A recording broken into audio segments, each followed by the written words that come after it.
ញ៉ាជូនបង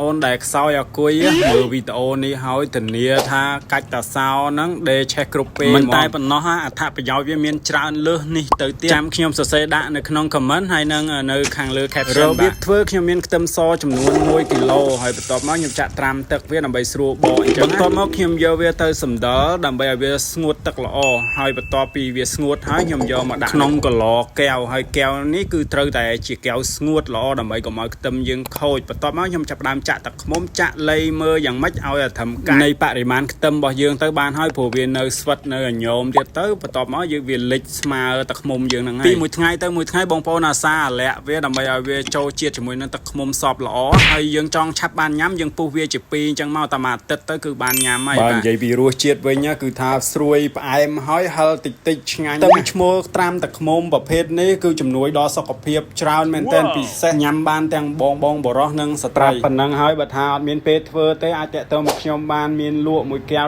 $15 ហ្វ្រីដឹកជូនដល់ផ្ទះ